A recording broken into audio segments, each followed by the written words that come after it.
Evropsko gospodarstvo srečuje za pomanjkanjem delovne sile, s pomanjkanjem tudi ustrezno usposobljene delovne sile. Ne? Seveda zaznavamo še en primanjkljaj in to je primanjkljaj ustreznih veščin, spretnosti, znanj, kompetenc. Po ocenah raziskave Eurofounda naj bi več kot 46% odraslih v Evropski uniji, kar je približno 128 milijonov ljudi, potrebovalo dodatno usposabljanje.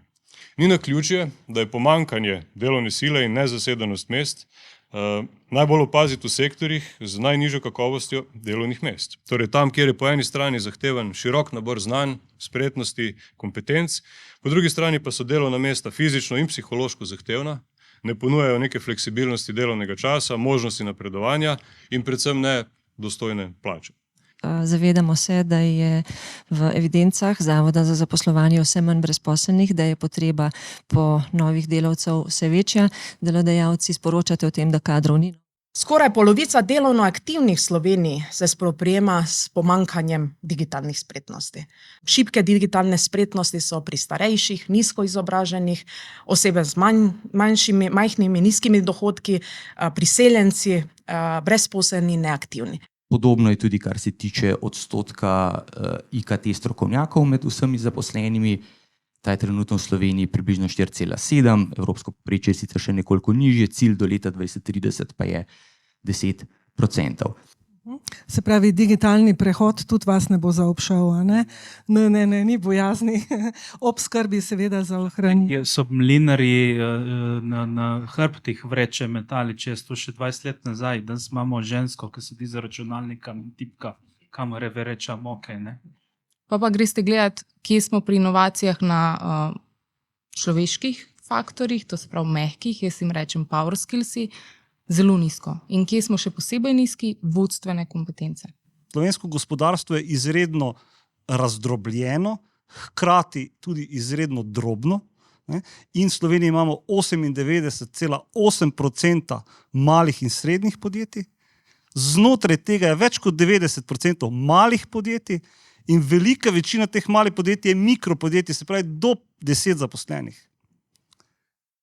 In pri njih je zaposlenih 50% vseh zaposlenih v gospodarstvu. Slovenski kmet je dobro vedel, da ne bo dobil pomagačev na kmetijo, če z njimi ne bo lepo ravnal.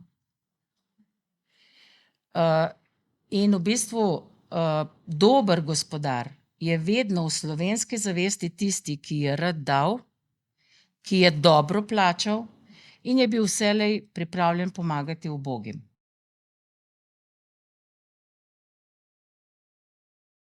Mehanizmi so promocija vključevanja naložb v izobraževanje in usposabljanje.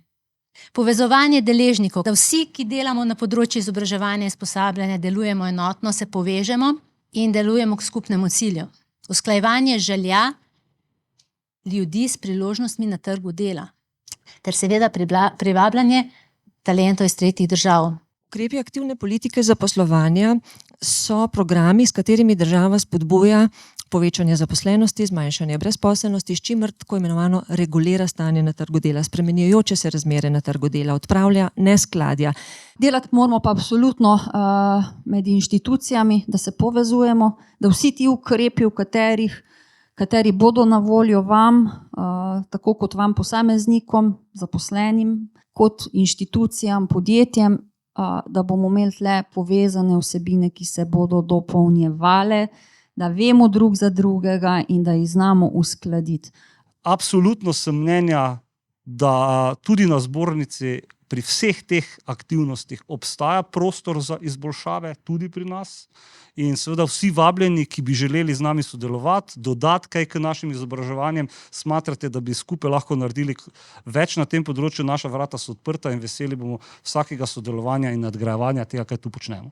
Z našo svetovalno službo, z javno službo, mi lahko nadomestimo vaše kadrovske delavce, kar pomeni, da vam lahko ta del pokrijemo. Opozarjam na to, da imamo izkušnje tudi iz razpisov evropskih, temeljne in poklicne spretnosti, da imamo povezave s firmami, da smo prilagodljivi, da imamo usposabljanje. Drajso bi mogel v nekem svojem temeljnem izobraževalni poti pridobiti te kompetence za nadgrajevanje svojega znanja, sploh za iskanje tega znanja in ga potem kot odrasla oseba, bodi si formalno ali pa neformalno, samostojno, če je temu tako, pridobivati, nadgrajevati. Mi smo vsi že kar precej stari ljudske univerze, nekatere smo imeli v lanskem letu že 100-letnico, to se pravi, da imamo tradicijo, da imamo kakovost, da smo javne organizacije, to se pravi, da nadzirajo našo kakovost. In treba se je zavedati, da je izobraževanje odraslih, udeležba pri učenju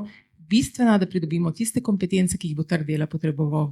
Skupaj lahko gradimo mostove med izobraževanjem, gospodarstvom, javnim sektorjem ter civilno družbo, da bi ustvarili okolje, v katerem se lahko vsak posameznik razvija. Izkoristimo torej moč spretnosti, da oblikujemo prihodnost, ki bo vključujoča, trajnostna in uspešna za vse. In v duhu sodelovanja pozivam vse, da dejavno sodelujemo pri tej pobudi.